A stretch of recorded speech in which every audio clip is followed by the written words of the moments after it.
El ex diputado nacional Eduardo Toñoli, la actual concejal y edil de Baigorria, Antonella García, porque con Antonella venimos tratando una problemática muy severa que es el transporte interurbano, el bondi, el colectivo que ha tenido un retroceso muy marcado en cuanto a lo caro que impacta en el bolsillo del trabajador, como así también el tema de las frecuencias, las condiciones.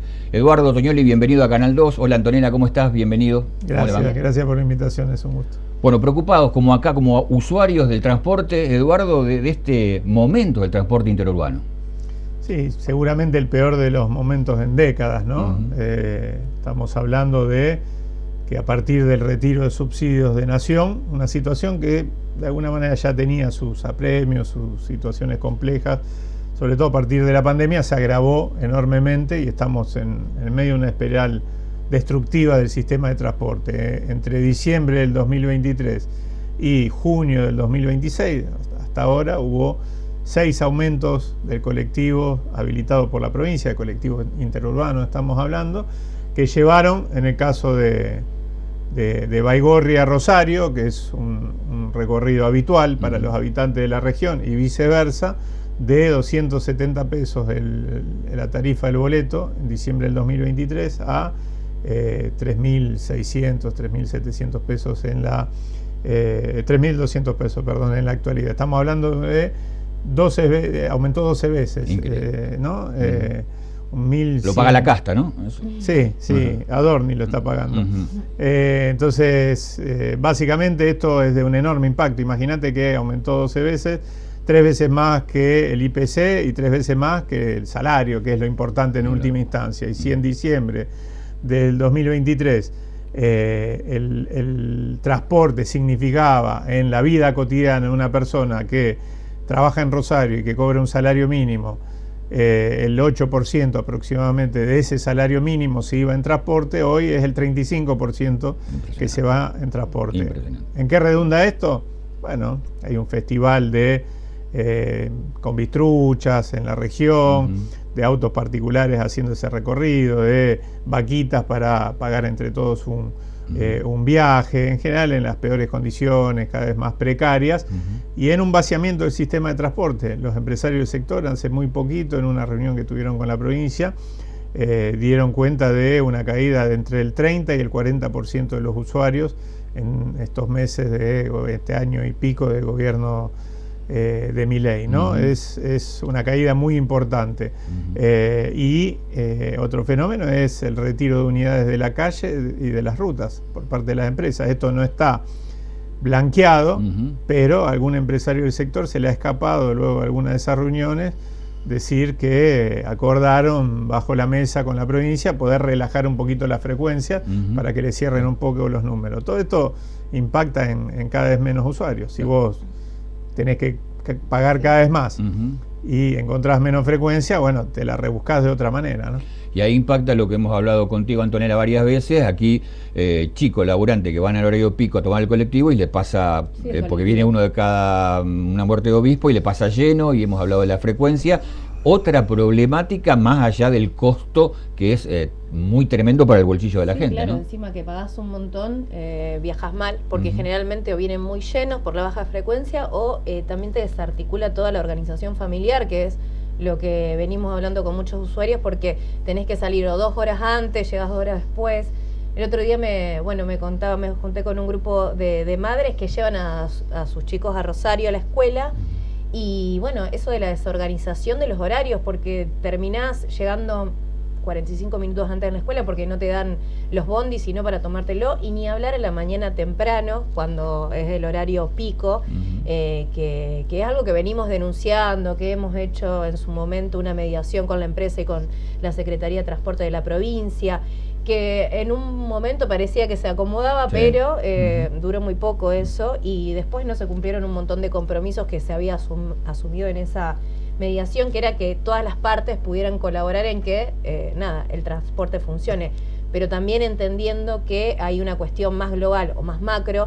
Es muy difícil desde una sola localidad poder resolverlo desde el compromiso que puedan firmar distintas partes, ¿no? Y a eso iba mi pregunta ahora, Eduardo. ¿Qué se puede hacer? ¿Desde las bases podemos hacer algo? ¿Desde el llano? Bueno, usted desde su militancia política, ¿o esto depende de un cambio en el que uno le cuesta creer, en la política económica, desde subsidios que puedan abaratar el tema del boleto de una provincia que se ayorne y que no diga, che, no recibo más subsidio y se lo paso directamente al costo del bolsillo de la gente? ¿Hay alguna posibilidad o estamos realmente bastante oscuros en cuanto al horizonte que se viene? Mira, esto que decías vos a lo último es lo que está haciendo la provincia, es decir, automáticamente traslada al usuario el precio de ese retiro de subsidios, ¿no? Y los altos costos de sostenimiento del sistema, porque son costos que van aumentando.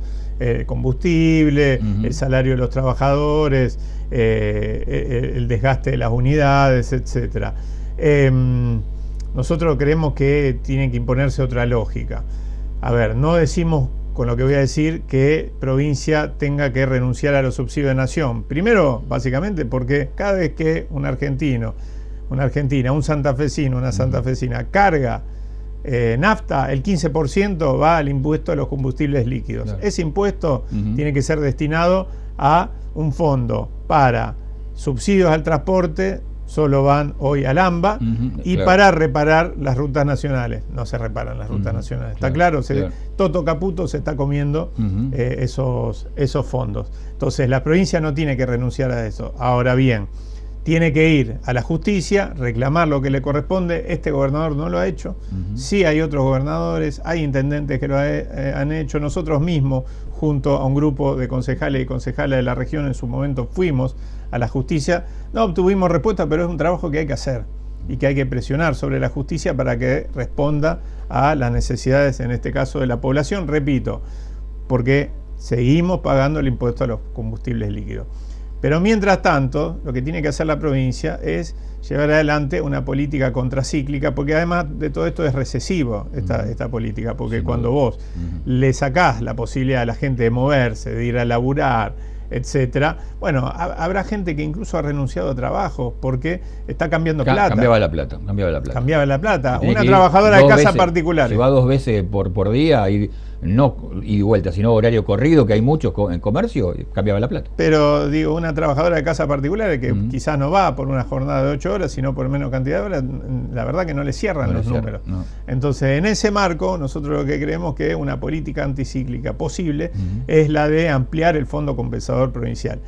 La diputada Lucila de Ponti, con quien trabajamos en estos temas, ha presentado un proyecto de ley de emergencia precisamente para incluso estableciendo de dónde sacar esos fondos, pero claramente con un criterio progresivo, tributario, generar las condiciones para que se pueda sostener un sistema de transporte que evite que se caigan algunas actividades económicas, como por ejemplo la actividad comercial. Lo primero que se cae cuando se cae el transporte es el comercio, que depende, como el agua, del transporte. La actividad bancaria, te diría que otro tanto, aun cuando hoy han cambiado algunas lógicas a partir de lo digital, etcétera, pero los bancos también dependen muchísimo de la actividad del transporte.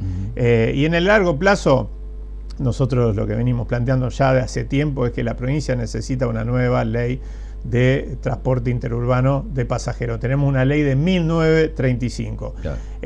Bajo el amparo de esta ley tenemos concesiones precarias, concesiones que no tienen un término determinado, un tiempo, un periodo determinado, y no tenemos mecanismos de control afiatados por parte de la provincia para claramente penalizar a aquellos que incumplen con la frecuencia, establecer un régimen. Monopólicas aparte, Eduardo. En muchos casos monopólicas, en muchas regiones monopólicas, y en otras regiones directamente no tenemos transporte público.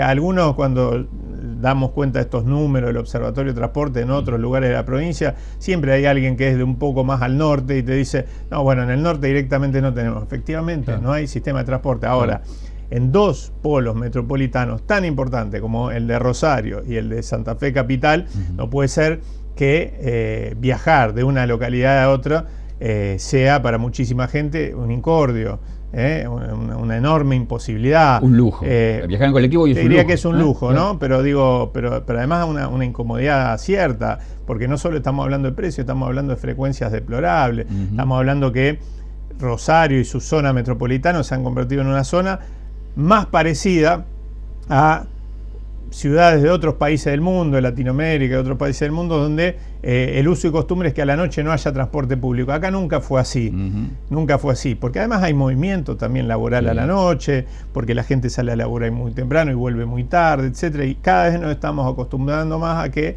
de noche por largos tramos no haya transporte público, ni urbano en muchos casos en los grandes centros, ni interurbano en toda esta zona metropolitana. Entonces nosotros planteamos cuestiones que tienen que ver con la emergencia y por supuesto, quizás hoy no sea el momento para discutirlo porque con un gobierno nacional de estas características que ha decidido no poner un solo peso, es muy difícil discutir una nueva ley de transporte. ¿Por qué en el mundo? Digo porque aparecen las voces, los que dicen, pero siempre los subsidios.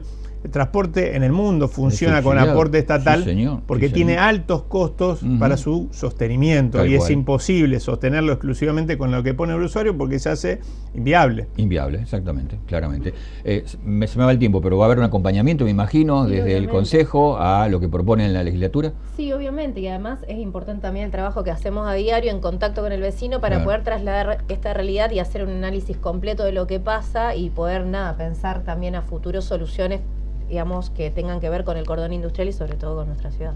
Increíble, estamos hablando del bondi, del laburante que va en colectivo. Exacto. 2026. Gracias, Eduardo, gracias, Antonella, por visitarnos.